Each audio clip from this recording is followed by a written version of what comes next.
Hello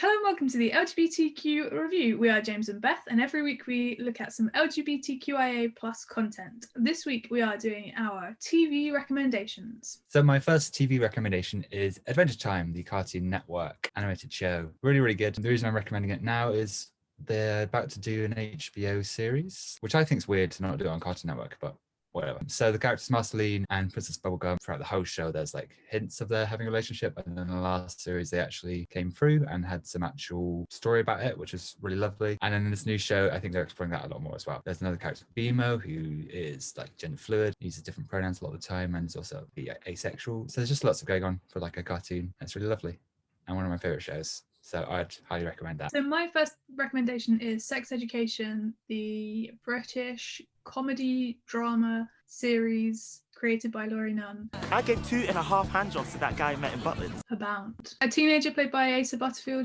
whose mum, played by Gillian Anderson, is a sex therapist, and then he starts doing sex therapy for people at school. It's so good. It's got a great cast, all the representation, really good church / sexuality thing that I haven't seen done anywhere else. It's great. Highly recommend. Huge recommend.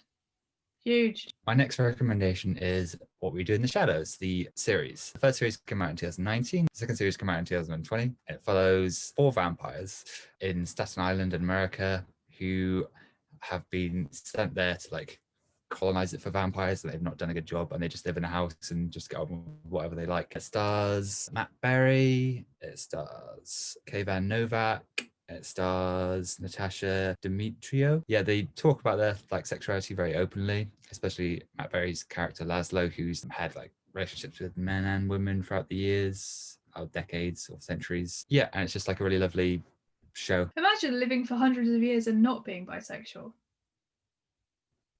For sure, yeah. My next recommendation is Shrill, the US comedy based on Lindy West's novel of the same name. Novel? It's not a novel. Book of the same name. It follows Annie, who is described as an overweight woman who wants to change her life. She sort of wants to change her career, I'd say. But it's very good. I think it's set in LA. There's palm trees and they're in America. I don't know that much about America. Maybe there's palm trees everywhere. Annie is played by A.D. Bryant from like SNL and stuff. Her roommate is played by Lolly Adefope. All of her lady trouble is very familiar and great. I would watch it because of that.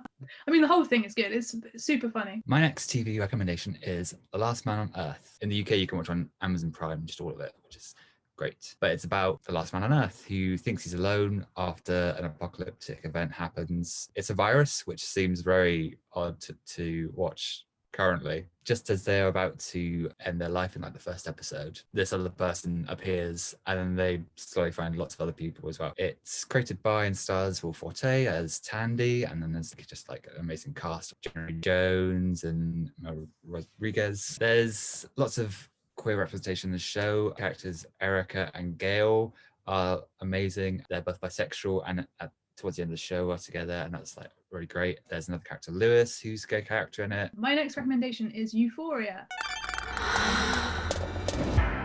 At some point you make a choice about who you are and what you want.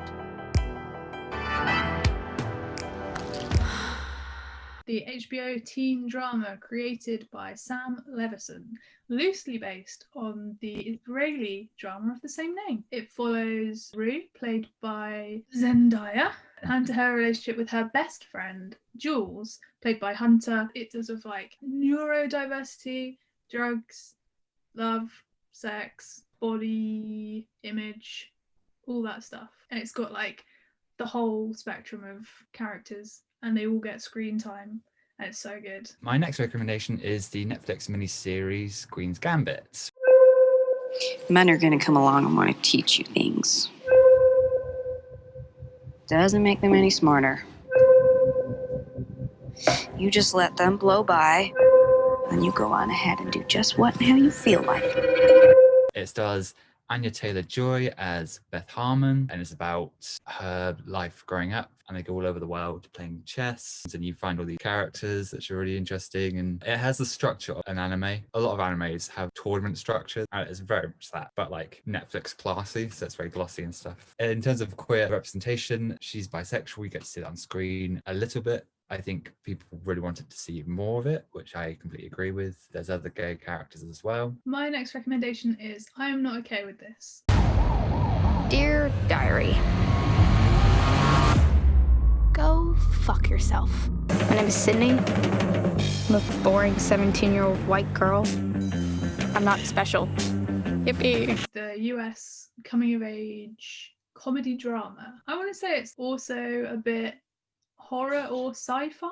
She slowly finds out that she has like telekinetic powers. It's based on a comic of the same name by Charles Forsman. He wrote End of the Fucking World. It follows Sydney, who's a 17-year-old in like a sort of rural area of America in a working class community, and she slowly finds out that she's got telekinetic powers, and it's like one of the best metaphors I've seen. But I looked up this morning to write everybody's names down, and I've seen that it's cancelled because of COVID, so there's just that one series. My next recommendation is The Good Place.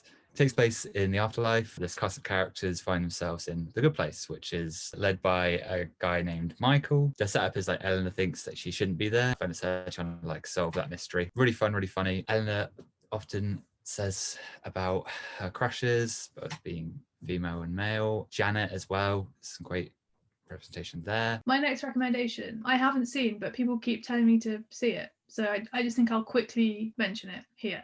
The Bold Type. Apparently there's loads of great representation in that, which is a US comedy drama created by Sarah Watson, and it follows a trio of millennial women in New York, but it's supposed to be really good for LGBTQIA plus characters. My next recommendation is The Runaways, the Marvel TV show, which is about a cast of runaways who leave this religious cult which their parents are all involved with. It's really lovely, and there's like lots of relationships going on there, some queer characters. There's like a lesbian couple who are really cute. James Masters is in it as well, so it's nice to see him back. Oh my goodness, what a treat. I love his arm muscles so much.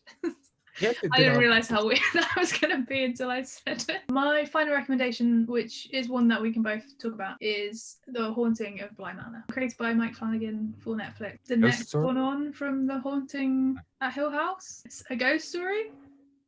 Yeah, it's about a American who moves to the UK and gets a job as a nanny. She has to look after two children. Their parents are dead, and she's not allowed to tell their uncle stuff because he's very busy in the city, drinking a lot. And then some stuff happens, but mostly there's just the best lesbian relationship between Danny the nanny, the au pair, and the gardener, Jamie. And it's super good. There's no coming out and there's no conflict about it. They just like meet and flirt, and then I don't want to spoil it, but yeah, it's super good. That bit of it is super good. I don't want to spoil it, but it's not a happy ending. So prepare yourselves. Lots of the cast members of the first series are in this. Some with questionable accents, some are doing great jobs. Who's to judge? I would say it picks up after episode 5. Yeah, I was annoyed that I was watching it until episode 5. I mean, I was annoyed that I was watching it until episode 9, but then people seeing that like relationships on screen is very different to seeing just queer characters on screen. Like Hannah and Owen don't care. They're just sat at a table eating biscuits. They don't care that they're running off holding hands. I think people who aren't necessarily on board for seeing queer characters and queer relationships on screen will get more out of seeing queer relationships because it humanizes people. Just like saying I'm gay on screen is good, but also you're able to dismiss that very quickly, even though it's like 7 minutes. And we talk about this a lot, like a 7-minute bit of like amazing relationship. That's 7 minutes that we've never really got to see before. It is so important because so often we get like representation that is just a queer character in the world of the straight main characters saying I'm gay, or like saying something gay, but you don't see it. That is why this is so good, and I think that's why Happiest Season is so good as well, because Dan Levy's character is such a small part. You see him in his own world. When he's on the phone to Kristen Stewart, it flashes to him in his apartment being like a happy single man doing a puzzle. You're like, yeah, I haven't seen that. That isn't what we see of queer characters on screen. Those have been our TV recommendations. If you have any TV recommendations, let us know in the comments below, because we watch a lot of TV. Like and subscribe to this channel. You can follow us on Twitter at LGBTQ_review. Goodbye.